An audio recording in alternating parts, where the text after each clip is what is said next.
정경심 교수에 대해서 야 이렇게 살지 말라 이렇게 얘기한 그 경구들, 경고하는 문구들, 그것들이 굉장히 저한테는 와닿습니다. 무슨 얘기냐면, 자, 엄연히 이렇게 증거가 많은 것에도 불구하고 그 증거에 대해서 단 하나도 인정을 하지 않습니다. 근데 그 증거가 부인할 수 없는 증거가 되는 경우도 많고, 왜냐면 컴퓨터 같은 데 남아있으니까 그 남아있는 걸 설명을 해야 되지 않겠습니까? 왜 엉뚱하게 동양대 총장, 뭐 표창장, 사본 이런 것들이 왜 자기 컴퓨터에 남아있어야 될까요? 만약에 정말 동양대 총장으로부터 그 상장을 받았다면 그거는 학교 컴퓨터에 남아있어야죠.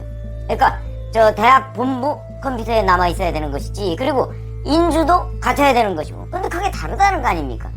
그리고서 그것이 예를 들어서 강사 휴게실 그 정경심 교수가 쓰던 거기서 나온다든가, 아니면 자택에 있는 컴퓨터에서 나온다든가, 이런 게 설명이 돼야 되지 않습니까? 설명이 안 되면 당연히 그거는 밖에 나가서 10명이면 10명한테 물어봐도 아 이거는 뭔가 거기서 작업을 했다는 뚜렷한 증거가 되는데 그런 것도 인정하지 않습니다. 이걸 어떻게 봐야 될 것인가, 이런 부분을 놓고 재판장이 여러 가지 언급을 했는데, 그런 것들은 앞으로 정경심 교수가 이제 뭐 4년 받았으니까 뭐 4년 마치고 나오더라도 앞으로 살 날이 굉장히 많지 않습니까? 그러니까 정말 본인이 아 내가 이렇게 해서는 안 되겠다 하는 그런 교훈으로 삼아야 할 내용들이 정말 이 판결문에 많이 담겨 있다 하는 걸 제가 말씀을 드리겠습니다. 우선 뭐냐면, 자, 입시비리 범죄에 대해서 이렇게 얘기했습니다. 피고인의 범죄는 공정한 경쟁을 위해 성실히 노력하는 많은 사람에게 허탈감과 실망을 야기하고 우리 사회가 입시 관련 시스템에 대해 갖고 있었던 믿음과 기대를 저버리게 하는 부정적인 결과를 초래한 것으로 그 비난 가능성이 매우 크다, 이렇게 얘기했습니다. 무슨 얘기냐면, 보통 사람들은요 자기 아들, 딸 대학 보내고 뭐 그 후에 대학원 보내고 하는데 가짜 확인서를 만들 생각조차 못합니다. 아니 어떻게 그걸 가짜를 만들어서 거기다, 만약에 그게 입학할 때 들통이 안 나더라도 나중에라도 들통이 나면 입학이 취소될 거 아니겠습니까? 어떻게 그 가짜 확인서, 그것도 한두 개도 아니고 7대 스펙 전부가 가짜다. 응? 그 다음에 아니 고등학교 2학년생이 가서 저 대학의 의대 그 논문에 제1 저자가 된다는 생각을 어찌 할 수가 있겠습니까? 그런데도 불구하고 과감하게 그런 일을 저질렀고, 그게 제대로 기여한 것이라고 주장을 하는 판사 앞에서, 그것도 이 얼마나 판사로서 저는 황당했을 거라고 생각을 합니다. 그러니까 바로 이런 얘기가 나오는 것이다. 그래서 그게 하나 또 첨부했습니다. 판사가 입시비리 범행의 동기, 목적 달성을 위해 점차 과감해진 범행의 방법 등을 볼 때 죄질이 매우 좋지 않다. 이건 지극히 상식적인 판사의 판단이죠. 딸이 부산대 의전원에 합격하는 이득을 얻었고 오랜 시간 성실히 준비하고 적법한 절차에 따랐던 다른 응시자들이 불합격하는 불공정한 결과가 발생했다, 이렇게 얘기했습니다. 이건 뭐 당연한 것이죠. 조국 부부의 딸이 부산대 의전원에 합격했으면 그 학생 때문에 다른 사람 하나는 떨어졌을 거 아니겠습니까? 그럼 그 사람은 정말 가짜 확인서 하나도 없이, 동양대 총장, 표창장 뭐 이런 것도 없이 정말 성실하게 자기가 노력을 해서 시험 잘 봐서, 그리고 면접도 최선을 다해서 받고, 그런데 아버지 엄마가 뭐 무슨 가짜 확인서 뭐 만들어줄 리도 없겠지만 그런 거 없이 정말 실력으로 들어가겠다, 그런 학생이 바로 이 조국 전 장관 딸 조민 때문에 떨어져야 했다, 이거죠. 그런 결과를 한번 상상을 해보세요. 이게 똑바로 된 사회입니까? 그러면서 그게 들통이 났는데도 끝까지 우기고 있는 사람들, 여기에 대한 판사의 경고 문구다, 이렇게 말씀을 드릴 수 있고, 그 다음에 또 하나, 피고인은 조국 청문회가 시작할 무렵부터 재판 변론 종결일까지 단 한 번도 자신의 잘못에 관해 솔직히 인정하고 반성한 사실이 없다. 진실을 말하는 사람에게 정신적인 고통을 가했다. 그 죄책에 대해서는 무겁게 평가하지 않을 수 없다, 이렇게 질책을 했습니다. 이거 잘 아시죠? 동양대 총장 표창장, 당시 동양대 총장이 누굽니까? 최성해 총장이었습니다. 최성해 총장이 이리저리 해서 그건 내가 발행한 표창장이 아니다 라고 얘기하면 상황 끝나는 거 아닙니까? 그건. 그런데 그 사람에 대해서 계속해서 뭐 자기 남편 조국 전 장관까지 바꿔줘가면서 압력을 넣고요. 심지어는 유시민 노무현 재단 이사장까지 전화해서 뭐 이런저런 얘기를 하고 김두관 민주당 의원까지 전화를 했습니다. 그래서 최성해 총장으로부터 좀 입장 번복을 유도하려고 했던 것 아닌가 이런 생각이 들고요. 최성해 총장이 나와서 그런 얘기를 계속하니까 총장을 오히려 문제를 삼아서 교육부로 하여금 그 총장 이사회 의장이죠. 의장이 돼 있는 그 뭐 25년치인가요? 그 기록을 모두 다 가져가서 그거 가지고서도 제대로 뭐 나오지가 않으니까 압박을 넣어서 최성해 총장이 뭐 과거 미국에 가서 뭐 뭘 허위 서류를 냈네 뭐 이걸 가지고 총장직을 박탈했습니다. 물론 최성해 총장도 뭐 이리저리 해서 만약에 잘못된 무슨 서류를 제출했다든가 이러면 그에 대해 책임을 지면 되는 것이고, 근데 문제는 정경심 교수 관련해서 진실을 말했다고 해서 보복을 받은 거 아니겠습니까? 이런 일은 없어야 되겠다. 그러니까 여기에 판사가 진실을 말하는 사람에게 정신적인 고통을 주었다는 얘기가 바로 이런 걸 얘기하는 것이고, 그 다음에 자산관리인 김경록 씨, 그동안 수많은 정경심 교수의 개인 사적인 부탁 같은 걸 들어주고 심지어는 동양대까지 같이 동양대 경북 영주에 있습니다. 거기까지 내려가서 그 심야에 PC를 들고 나오고 이런 일까지 다 했는데도 뭐 김경록 씨 또는 집에 방배동 자택 PC 하드디스크 교체해준 거 아닙니까? 이런 일까지 다 했는데도 마치 그 증거인멸의 책임이 김경록 씨한테 있느냐 했고요.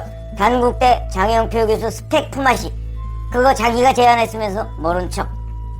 그 다음에 단국대 장영표 교수의 아들 서울대 공익인권법센터에서 또 인턴 확인서 해준 거 아닙니까? 그 아들이 정직하게 나 사실 그 세미나 하루밖에 안 나갔는데 보름짜리 인턴 확인서가 날라왔다 이렇게 정직하게 말을 했음에도 불구하고 마치 그게 사실이 아닌 것처럼, 그리고 그 아들이 조민을 이 세미나에서 못 봤다. 아니 같은 유학반이거든요. 그런데 이 학생이 못 봤다고 하면 다른 누구의 증언보다도 신뢰감이 있는 겁니다. 왜 그러냐면 친구니까.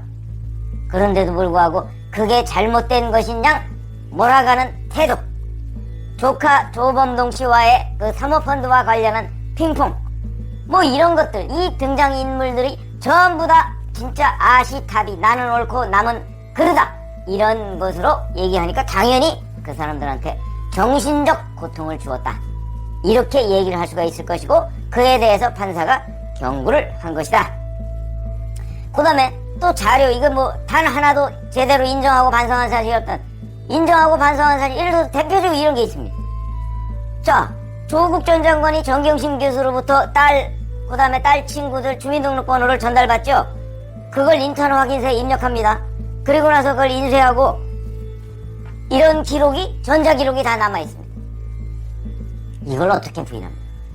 최소한도 전자기록에 있는 것 정도는 인정을 해야 되는 것 아닌가요? 근데 그 또한 인정하지 않았고, 동양대 PC에서 발견된 전자기록, 여기에 보면 총장 표창장 뭐 이런 것들을 위조한 기록이 충분히 인정된다 이렇게. 그냥 인정된다도 아니고 충분히 인정된다. 이것도 근데 계속 부인했습니다. 그러니까 판사가 어떤 생각을 가졌겠는가 능히 짐작이 가능하다. 그러면서 오히려 정경심 교수는 이런 주장을 합니다.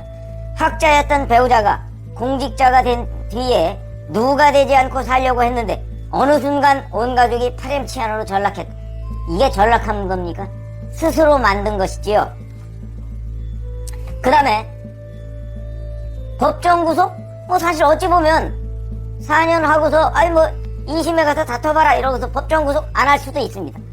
판사들에 따라서는 법정 구속을 하는 사람도 있고 안 하는 사람도 있습니다. 근데 법정 구속 사유를 판사는 이렇게 설명했습니다. 관련 증거를 조작하거나 관련자들에게 허위 진술을 종용하는 등 증거인멸 행위를 재차 시도할 가능성이 크다. 이건 무슨 얘기냐면 그동안 재판 과정에서 들여다보니까 당신은 하나도 자신의 범죄 사실을 반성하거나 인정하지 않고, 그 다음에 증거인멸을 수도 없이 본인도 하고 그 다음에 남한테도 시켰다. 그거 또 할 거 아니냐 풀어주면, 이런 의미다. 왜 정경심 교수가 판사로부터 이렇게 불신을 받게 됐는가 하는 것에 대해서 반성하면서 교도소 생활을 하고 그 다음에 앞으로 뭐 복귀한 후에도 생활을 해야 된다. 제가 그래서 경구라는 의미를 담았습니다. 그 다음에 또 하나, 이런 객관적인 물증과 신빙성 있는 진술에도 불구하고 모든 공소사실을 부인하면서 설득력이 없고 비합리적인 주장을 계속하는 태도는 방어권 행사 이 측면을 고려하더라도 쉽게 수긍하기 어렵다, 이렇게 얘기했습니다. 지금 제가 말씀드린 내용하고 똑같습니다. 너무나 명백한, 누구도 부인할 수 없는 걸 부인하는 그 대담함에 대해서 판사도 놀랬으리라. 그러니까 이렇게 얘기하는 것이다. 근데 이 판사, 임정엽 부장판사죠. 임정엽 부장판사의 경우에는 뭐 이렇게 사리가 아주 명확한 것 같습니다. 과거에 장영표 교수가 조민 씨를 두둔하니까 증인이 피고인의 변호인이야 뭐 이렇게 지적을 하기도 했었고, 그 다음에 최성해 전 동양대 총장 조카가 나와가지고 그 최성해 총장에 대해서 이런저런 얘기를 한 적이 있었습니다. 그런데 재판하고 상관없이 뭐 자기에 대해서 어쩌고저쩌고 뭐 이렇게 부정적인 얘기를 하니까 들은 이야기만 하고 물타기 하지 말라 이렇게 경고하기도 했고, 자, 그 다음에 무죄로 난 게 있습니다. 정경심 교수에 대해서 무죄. 근데 이 무죄에 대해서도 재판장이 언급을 했습니다. 비록 무죄지만 피고인이 자신의 입시 비리, 코링크 피의 관련 범행을 은폐할 목적으로 저지른 행위다. 이로 인해 다른 사람들이 처벌받는 결과를 초래했다. 또 피고인의 형사처벌 대상이 된 범행의 범행 후 정황에도 해당하기 때문에 피고인에게 불리한 양형 요소로 고려했다, 이렇게 얘기했습니다. 무슨 얘기냐면 이게 무죄인 이유는 자기가 증거를 인멸하려고 했기 때문에 방어권 차원에서 무죄지 그 범죄 행위의 본질이 바뀐 게 아니다, 이런 뜻입니다. 그러니까 내가 이걸 무죄로 해줬다고 해서 아, 나는 정직하게 인생을 살았다 이렇게 생각하지 말라 하는 또 하나의 경고를 담은 그런 판결문이다 라고 얘기를 할 수가 있고요. 자, 이게 이제 조국 전 장관과의 부분에서 조국 전 장관과 공모했다는 부분이 두 가지가 있습니다. 조국 전 장관 재판 지금 진행 중이죠. 여기에 매우 부정적인 영향을 미칠 것이다. 그 하나가 서울대 공익인권법센터, 여기에서 만든 인턴 확인서, 이거 허위죠. 이 인턴 확인서는 단국대 장영표 교수가 조민 씨에 대해서 논문 제1저자로 만들어준 데에 대한 품앗이입니다. 이 품앗이는 정경심 교수가 장영표 교수한테 제안을 해서 이 품앗이에 구체적인 허위 인턴 확인서를 만들어준 거는 조국 전 장관이다. 그러니까 둘이 공모했다, 이렇게 되는 것이고요. 부산의 아쿠아팰리스 호텔 인턴 확인서가 있습니다. 이 인턴 확인서도 조국 전 장관이 준비를 했고 정경심 교수가 학교에 제출을 했다. 그래서 공모다.